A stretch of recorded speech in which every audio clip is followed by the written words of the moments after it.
Give the call to the member for Macon. Thank you, Mr Speaker. My question is to the Minister for Defence Industry.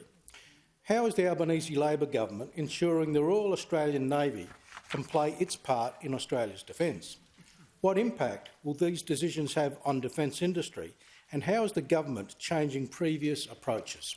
Give the call to the Minister for Defence. Order. Give the call to the Minister for Defence Industry, the Minister for International Development and the Pacific. Thank you, Speaker, and I thank the member for Macon for his question and his fierce advocacy for the defence of this nation. Last week's announcement by the Deputy Prime Minister and myself was the most consequential announcement for the surface fleet of the Navy since World War II. Our plan more than doubles the number of major surface combatants from 11 to 26. Order. And it's not just more vessels, it's getting them faster. Under the plan of those opposite when they're in power, we would have had one additional surface combatant vessel by 2034, just one. Under our plan, we'll have four to one, a quadrupling the number. Importantly, they'll also be more lethal. The Leader of the Opposition's plan would have delivered 432 missile cells across the surface fleet. By contrast, our plan will deliver between 704 and 880 missile cells. Importantly, we'll sign the acquisition contract for the Hunter-class this year, and we'll be cutting steel on the general-purpose frigate in 2026.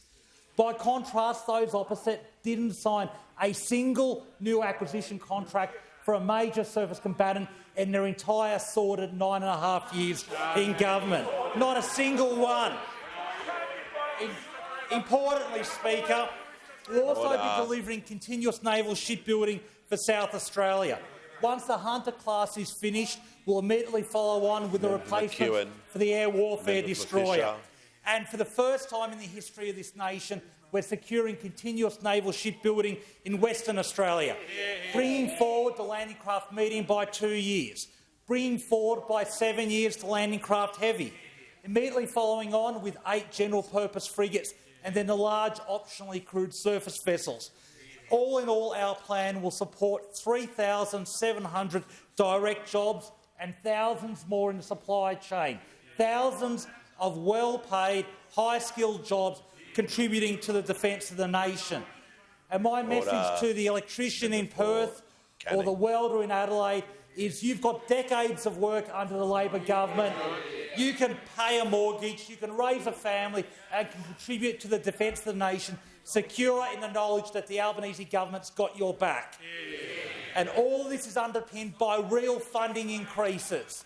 Last week's plan was matched by an $11.1 billion funding increase to the defence budget, which built on the $30 billion of extra funding we provided in last year's budget. This brings the defence budget to 2.4% of GDP over the decade. By contrast, those opposite are still committed to a 2.1% spend on the defence budget. Those opposite are committed to cutting the defence budget by $41 billion and cutting 3,700 jobs.